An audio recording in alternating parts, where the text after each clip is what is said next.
There has been more than 25,000 studies that have been published on the topic of EMF. Additionally, health agencies across the globe have reviewed the totality of this evidence, and none of those agencies have concluded that EMF causes or contributes to cancer or other diseases in adults or children. Misinformation has been rampant in the clean energy debate since its inception.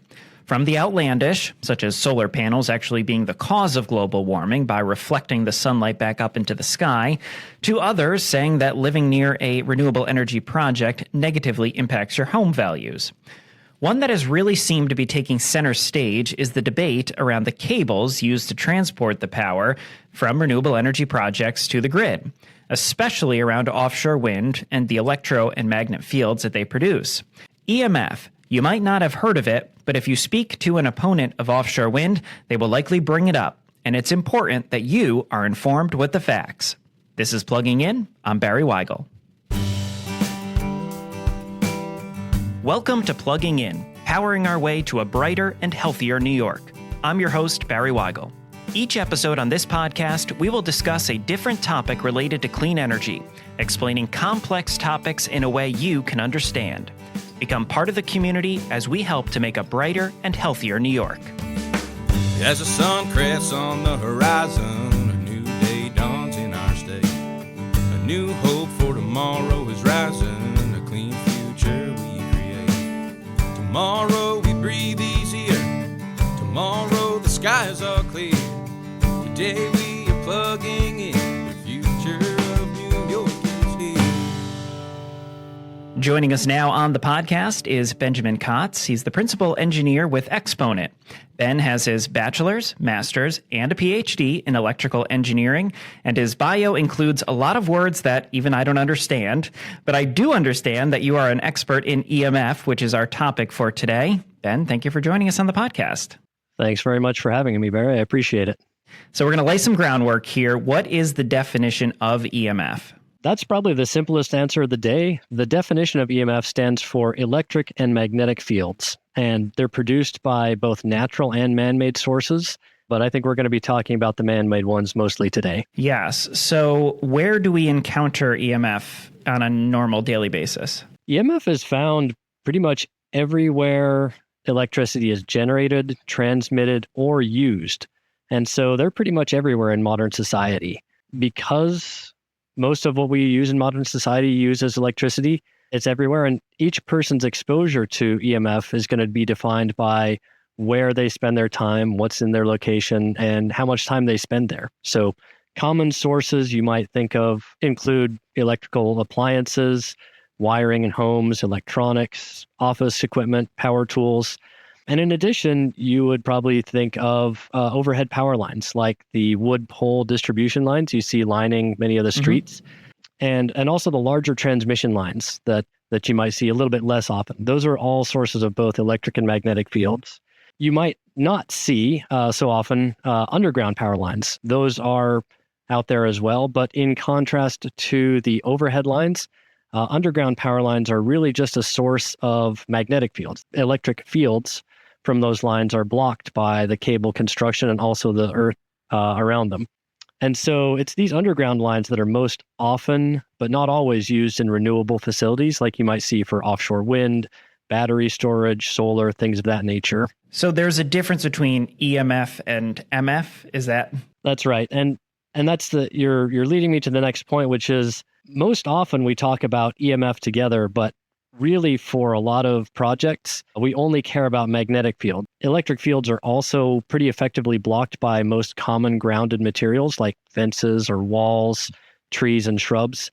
And so very often when we talk about EMF, we're going to focus more on just the magnetic fields. Okay.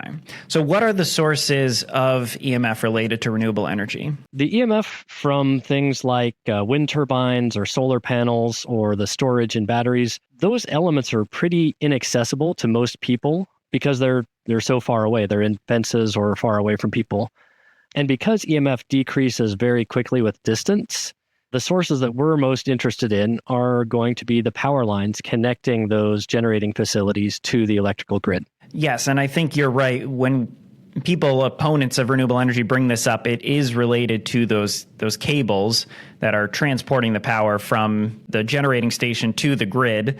So how is this measured? We will talk about both. Electric fields are measured in units of volts per meter. That's like if you're talking about how heavy someone is or how tall they are, you're going to talk about pounds or feet and inches. You talk about electric fields in terms of volts per meter, and you talk about magnetic fields in units called milligauss. As we said before, for all of these sources, the strength of both electric and magnetic fields is going to be highest near to the source and then decrease very quickly with distance, sometimes in proportion to the square of the distance or even the cube, which means that if you look at the EMF at 10 feet away from the source, it'll often be something like 100 or even 1,000 times lower than the EMF would be 1 foot away. So distance is a big deal here. In terms of EMF that we might encounter in our daily lives, again, focusing on magnetic fields, most common household appliances are sources of EMF. And for instance, the magnetic field level from a vacuum cleaner might be something like 300 milligauss when you measure it 6 inches away. But when you measure it a foot away, it's decreased to something maybe like 60 milligauss and decreases even further to something like 10 milligauss within 2 feet away. Other sources that you're going to encounter pretty often in the daily lives are the local power lines that bring electricity to our homes. And again, those are like the wood pole lines you see lining a lot of the streets. You also don't see the underground lines that bring power to a lot of more newer homes. But the typical magnetic field level you would see from a distribution line like that would be something like maybe 10 to 25 milligauss directly below or above the line, decreasing to something like maybe 2 to 5 milligauss within about 25 feet of the line. For people that have never heard of this phenomenon before, is there a concern with exposure to EMF? There's been a long history of people wondering about EMF. And so people are always curious about what it is. You don't necessarily know what EMF is. It's not something that's obvious to a lot of people.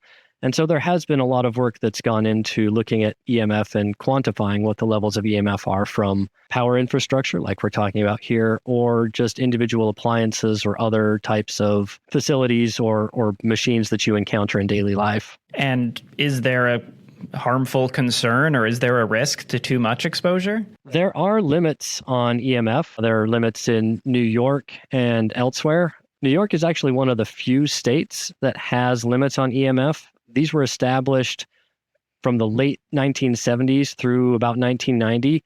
Yeah, these are all, it's hard to conceptualize this concept that, we're not familiar with, but how much would I experience on like a normal day? I'm sitting in front of a laptop, I have a microphone, a mixer board, I'm sitting with a lot of electronics near me, plus I go home and use my microwave. So is there an average amount that you're exposed to? It really depends on what you have around you and how close you are to it. So, coming back to our example of the vacuum cleaner, that decreased very quickly with distance. You're going to see something similar from your computer and anything else that you essentially plug into the wall. Anything that plugs into the wall and uses electricity is going to be producing that. So there's a huge variability. People, as you go throughout the day, you're going to be experiencing high levels of magnetic fields or higher levels.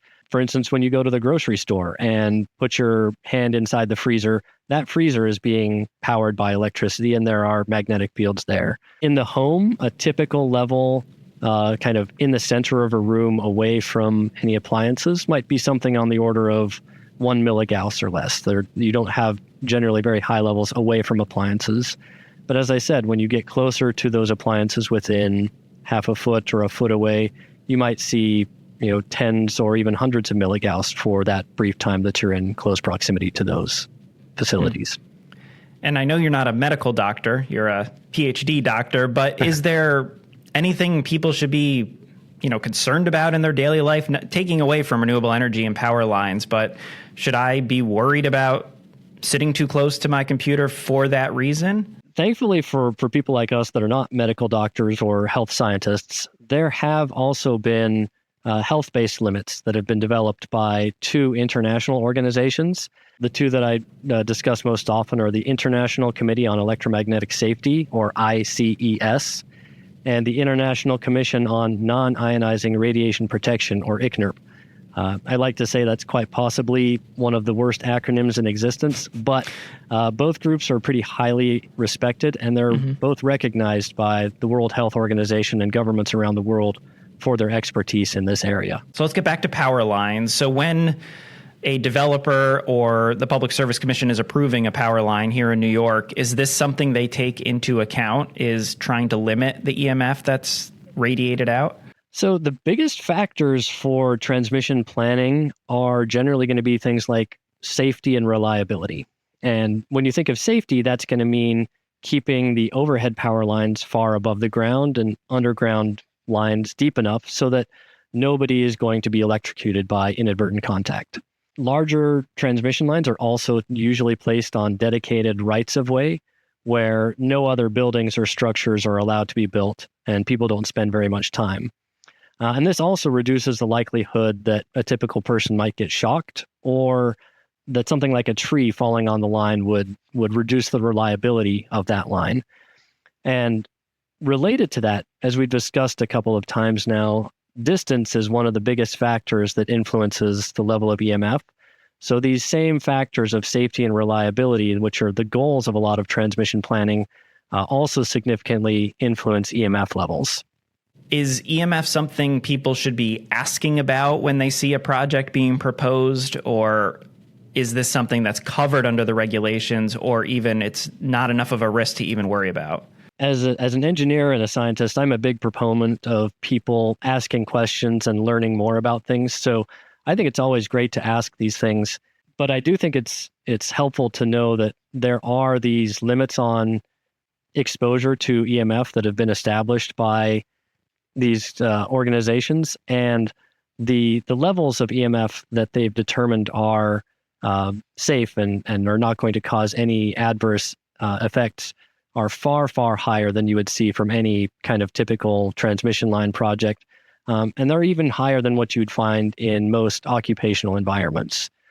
Is anyone checking to see that people are following the rules? Is there any sort of evaluation, whether it's when a project is done, either by the government or independent third parties, or are you out there checking to make sure that the levels are within the healthy limits? Yes, absolutely. In New York, any transmission line is required to go through what's called an Article 7 process. It's a permitting process that's run by the state, and an EMF evaluation is required to be performed for all of those evaluations. That's generally done via calculations and looking at the design of the transmission line, how much power it's going to be carrying, and where it's going to be located.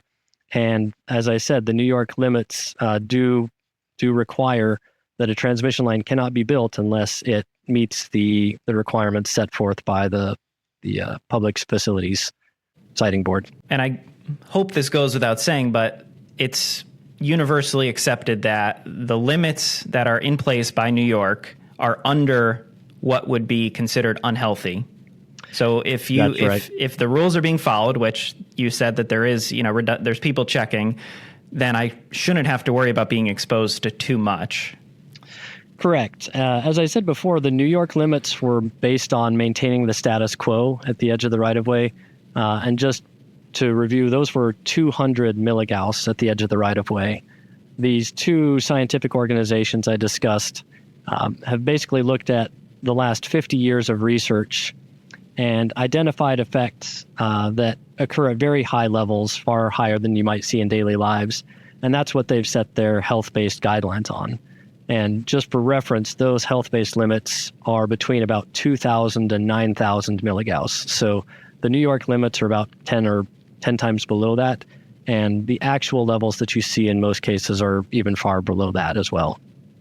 Perfect. Yeah, that answers the question excellently. So I'm not scared. You assured me that this is not something that I need to be thinking about on a constant basis. Yet we see signs and Facebook posts and all sorts of misinformation out there that renewable energy projects in particular, and the power lines associated with them, are going to be causing harm to humans and or marine life because of the EMF. Why do you think there is such a misinformation campaign about this? It's a great question, and I think there are a lot of potential answers.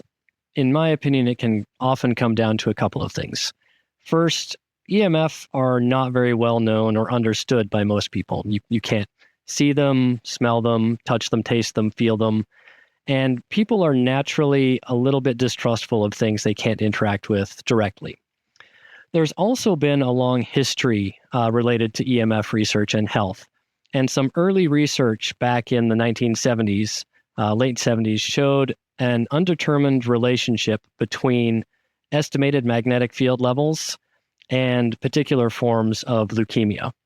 And you can imagine that having that sort of a finding has generated a lot of interest.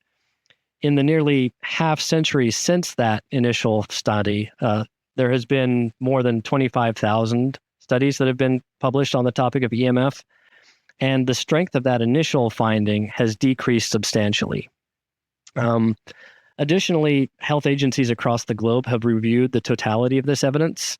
We've already talked about ICNIRP and ICES, but others like the National Institute for Environmental Health Sciences, and then there's also the International Agency for Research on Cancer, the Health Council of the Netherlands, Health Canada, and I could go on and on. There are many others.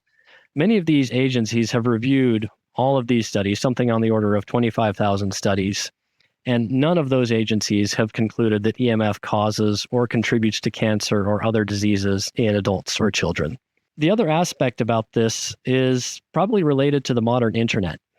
People are free to say whatever they want on the internet, and it's pretty easy to go out there and Google and find something like EMF, and you'll get a myriad of answers.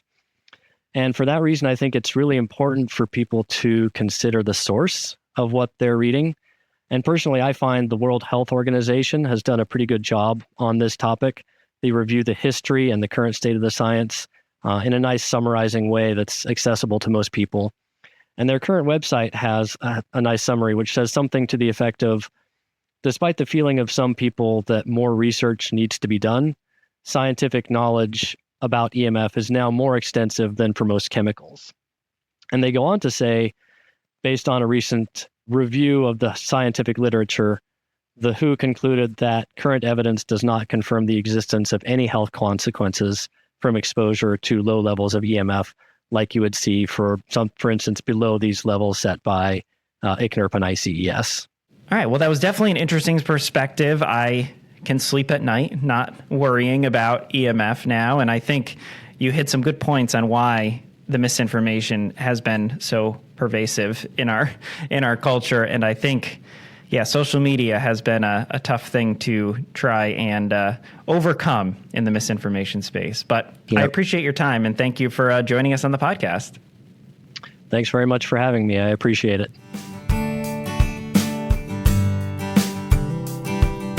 Thank you for listening to this episode of Plugging In. I hope you learned something, and I hope you share this knowledge with someone else. It would be incredibly helpful if you leave us a 5-star review wherever you found this podcast. If there's a topic you would like us to cover in the future, or have a question about clean energy, send us an email at podcast@aceny.org. You can follow us on social media using the links in the show notes, or consider joining our Clean Energy Supporters mailing list at aceny.org/support. Your support is crucial to creating a brighter and healthier New York. I'll see you next time. As the sun crests on the horizon, a new day dawns in our state. A new hope for tomorrow is rising, a clean future we create. Tomorrow we breathe easier, tomorrow the skies are clear. Today we are plugging in the future